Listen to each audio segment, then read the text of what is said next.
जिसुआ बुंदों नरकनि गेटना नरकनि पावारा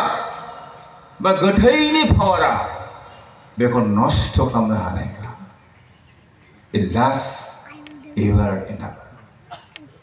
बे थाबाय थागोन गसंबाय थागोन जौगालांबाय थागोन मानो गोथां प्रभु जिसु ख्रिस्टनि मोदोम आरो बे ख्रिस्टनि मोदोमखाय नैबे मण्डलिया गोथां आरो बे नोजोरजोंहाय नोजोर बोनानै पौला बेनिखायनो बुंदों नोंसोरो फोसाबजागोन नोंसोरो गावजों गाव कनफर्ट खालामलाय नोंसोरो गावजों गाव दिखांज्लाय नोंसोरो गावजों गाव मोनसे आखोनो सान मोनसे बिषयावनो नोंसोर नांनानै था मोनसे फोथायनायावनो नोंसोरो नांनानै था and it is a sign of unity and love मोनसे साननो हाबायब्ला नोङो आरो बे नोजोरजों जुदि नोङो मण्डलिखौ नायनो हाबायब्ला अब्ला नोंनि मण्डलिया गोजौआवहाय दावगागोन पौला बेखौनो बुंदों grow in all things in Jesus Christ नोंसोरो गासैबो बिथिङावहाय नोंसोरो जौगालां होननानै बुंदों दे जौगालां दा नैबे इसोरनि नोजोरजोंहाय जों माब्लाबा समावहाय जोङो नायनो जोङो फैमाल जायो माब्लाबा समाव जों ओरैबायदि फैमाल जायो जे आंनि जि पजिशन आं बबे जायगायाव गसंनानै दङ आंहा मा रेसपन्सिबिलिटि दिनै आखायावहाय दङ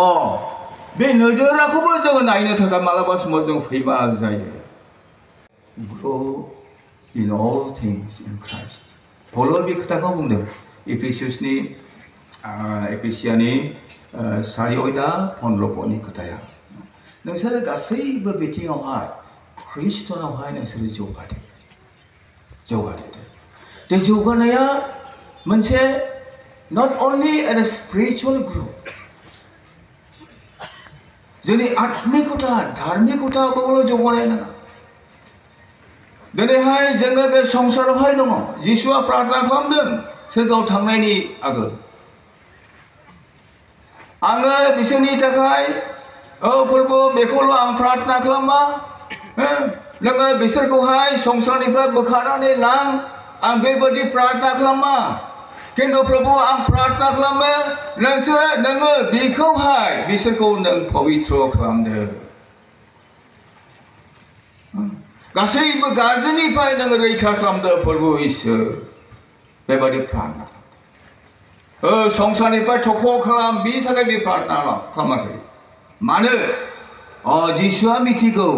we Christian are the part of the society जोङो ख्रिस्टियानफ्रा बे मण्डलिया बे ग्रेटार मोनसे ससाइटिनि गेजेरावहाय मोनसे टाइनि मोनसे ड्रप बायदि फिसा मोनसे अंश आरो बे समाजनि मोनसे पार्ट हिसाबैहाय दिनै जोंहा रेसपन्सिबिलिटिबो दङ how we can grow this society these people बे हारिखौहाय जों माबोरैहाय दिनै जौगानो हागोन that also matters आङो गोसोआव फैयो मोनसे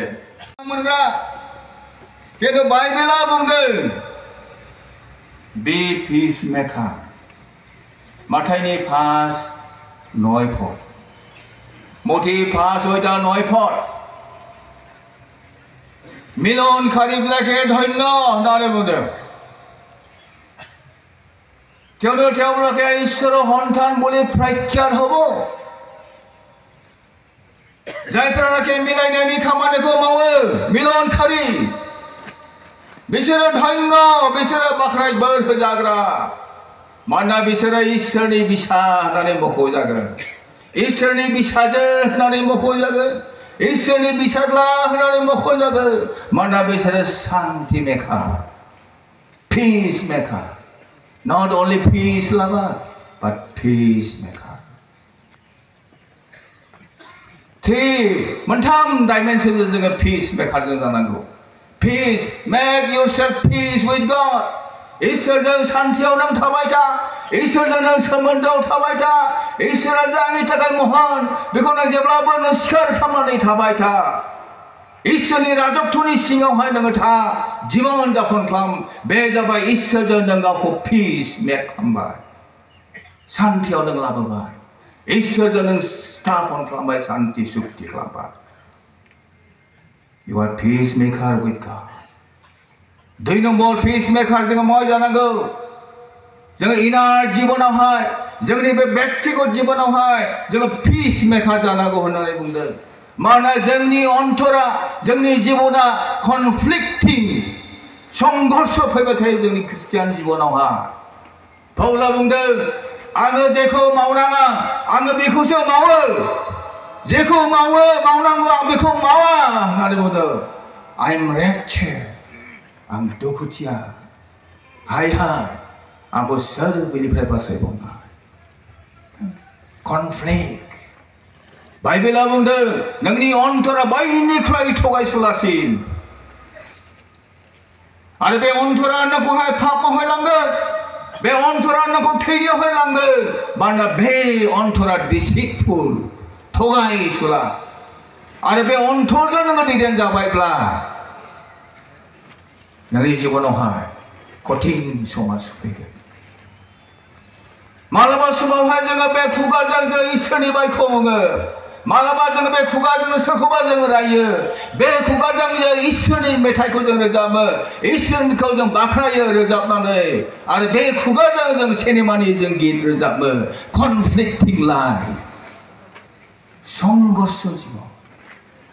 मिलन गैया आंनि अन्तरावहाय दसेनो आङो आत्मिकनि सानो सोरगोनि आं सानो दसेनो आङो बे संसारनि थाखाय सानो कनफ्लिक्ट संघर्ष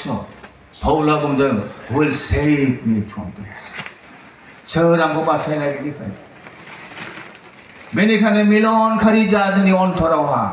नोङो जुदि इसोरनि रावखौहायल' बुङोब्ला इसोरनि राव सत्यखौल' नों खोथा बुं इसोरखौ बाख्नायनानै नों मेथाइ रोजाबोब्ला इसोरनि बे मेथाइखौल' नों रोजाब खुनुनि सिनेमानि नङा संसारनि नङा नङाब्ला नोंनि जीबना कनफ्लिक्टिं अबस्थायाव फैयो आरो इसोरा बेखौ मोजां मोना ख्रिस्ट'नि अनलायनायफोर यां पिपल जोलाव आरो सिख्लाफोर बे जोंनि थाखाय साननो गोनां बिसय आरो बे जोंनि केरेक्टारखौ लुखांनायनि बिसय मानोना जों बे पिसमेकार होनना बुङो शान्ति खालामग्रा जा नोंनि बे अन्तराव अशान्ति जानानै दं दासिनो मोजां साननो दासिनो गाज्रि साननो दासिनो इसोरनि मानि थाखाय रोजाबो दासिनो संसारनि थाखाय रोजाबो कनफ्लिक्ट जानानै दं संघर्ष जानानै दं संसार आरो आत्मायाबो नांलायनानै दङ नों बेखौ मिलन खालामनानै होनांगौ आरो जोंनि व्यक्तिगत जीवनावहाय जों मिलनखारि जों जानो नाजानांगौ जोंनि मिलन जोङो सेस्था खालामनांगौ Make peace with the people. माबोरै peace खालामनाय जों बिसोरजों इसोरनि अननायजों बिसोरखौ अननाय इसोरनि आखाइजों बजबनाय बायदि जों बिसोरखौ बजबनाय जिसु ख्रिस्ट'आ बुंदों आं नोंसोरखौ दाउ बिमा बायदि बजबनानै लादोंमोन आं नोंसोरखौ जोथोन खालामदोंमोन गांखंनि सिङाव दोनदोंमोन बेबायदि नोंसोरखौ अराय समाव अनबोदोंमोन नैबे इसोरनि गांखंजोंहाय इसोरनि अननायजों जों गुबुनखौ जों अननो सोलोंनांगौ आरो बे जाबाय जोंनि थाखाय गुबुनजों रिलेशनशिप खालामनाय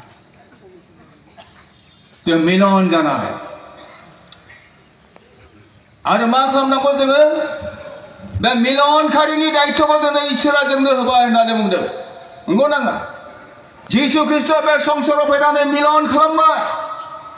आरो बे मिलनखारिनि दायित्वखौ दिनैहाय इसोरा जोंनो होबाय जिसु ख्रिस्ट'आ जोंनो होबाय बेनिखायनो बे संसारनि मानसिखौ जोङो मा खालामनांगौ इसोरजों मिलनावहाय जों लाबोनो जों नाजानांगौ आरो बे जाबाय मिशननि खामानि